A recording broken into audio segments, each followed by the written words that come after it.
and welcome back to Reading with Grandma Amanda. And I'm still in the Christmas theme. And here is another Christmas one, and it's called Moosletoe.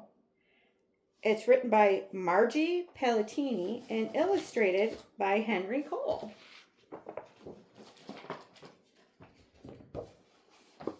Moosletoe.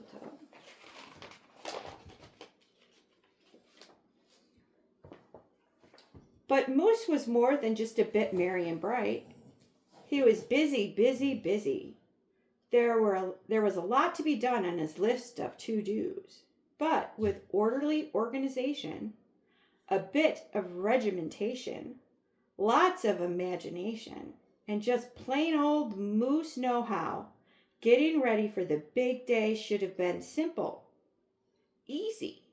Yes, in all probability, just perfectly perfect.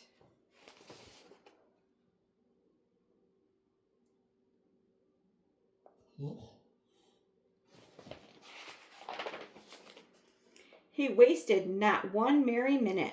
Moose got moving and put some hustle into the holiday bustle. He went to work. He wrote cards and letters till his hooves hurt.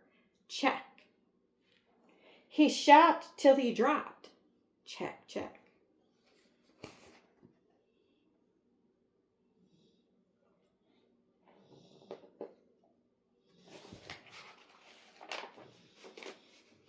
He hauled home boxes and bags and presents galore. Moose had gifts for everyone stacked from ceiling to floor. Check, check, check. Then he rapped yo, yo, yo, and he ribboned ho, ho, ho. And on each and every package he tied a big, beautiful bow. Check and double check. So far, so simple, so easy, so perfect. Perfect.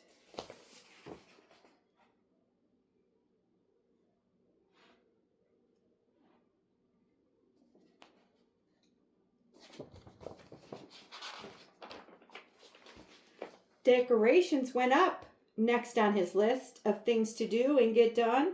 So Moose decked the halls, then spruced up the walls. He beaded, bowed, and moosletoed. He gathered garlands, roped wreaths, and holly, jingled bells, sang noels. Oh, good golly, this Moose was jolly.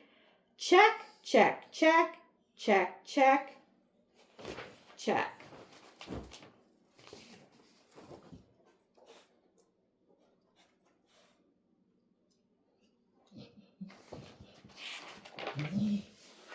Last but not least, he hung all the stockings.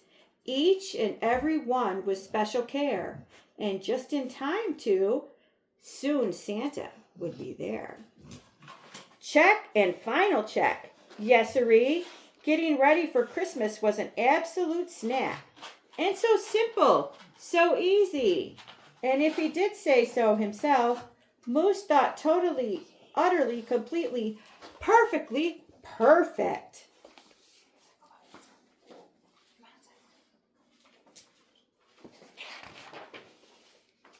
On that night before Christmas, Mother, little Sissy, Bucky, and Junior looked all through the house. What a job Moose had done. Everything looked bountiful, festive, quite fine indeed. There was just one minor problem, if you will. Oh dear, sighed the missus, as the five stared at one empty corner. Oh my, oh gee. Pop, what happened? Cried Junior.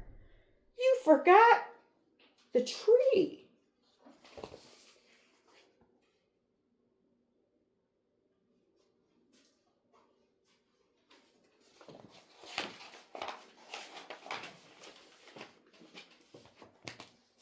Oops! Where would they hang the tinsel? String the popcorn, light the lights. Where would Santa leave his gifts for the kiddies on Christmas Eve night? So Moose pulled on his galoshes and put on his hat. He would find a tree somewhere, somehow. And that's all there was to that. So out went the Moose, braving the blustery, blowing winds and the cold, trudging through the snowdrifts, outrageous and bold. Sorry.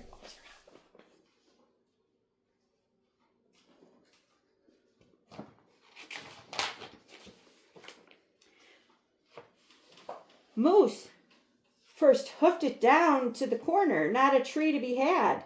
Then he slid around the block. Uh-oh, things were looking bad.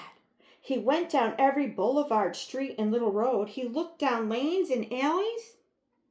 Every tree had been sold. There wasn't a branch, not a twig, not even one lousy, boleless bough hanging around. Nope, nada, nothing. Not a tree to be found.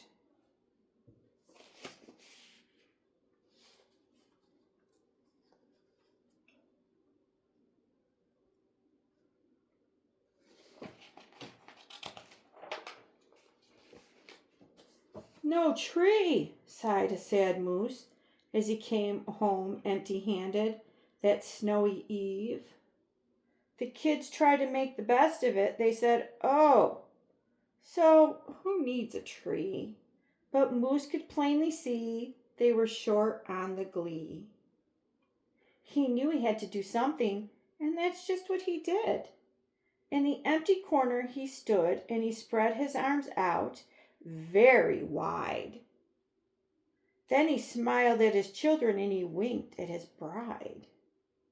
"Kids," he declared, "fetch your forgetful pop some of that tried and true family glop."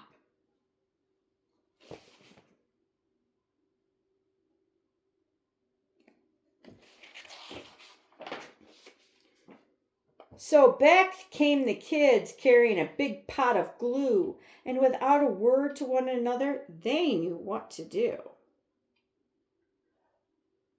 They each took a part, grabbing strands, taking hold, then carefully, oh, so carefully, they glopped, and they plopped, and they pasted, and they pressed.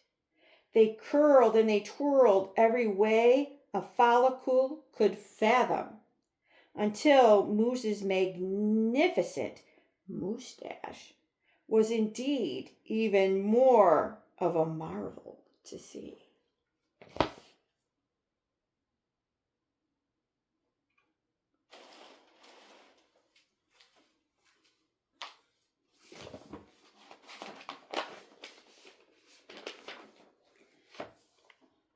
Moose was just a few needles shy of being an evergreen tree.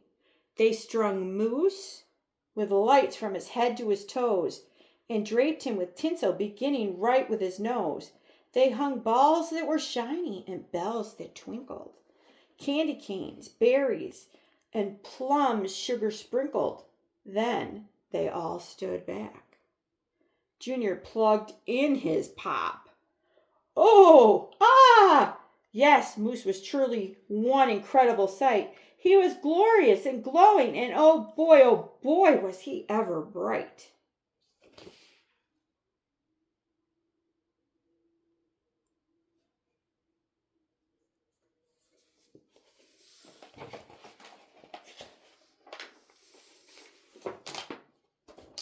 Then Junior placed the star on top of Moose's head.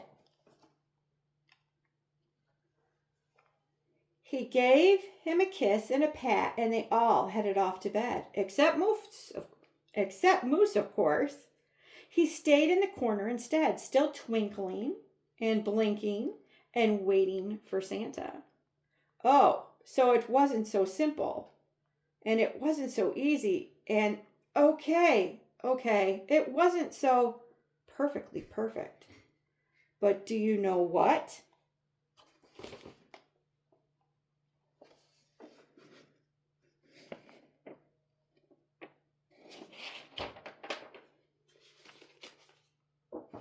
It was pretty close. Ho, ho, ho. Merry Christmas.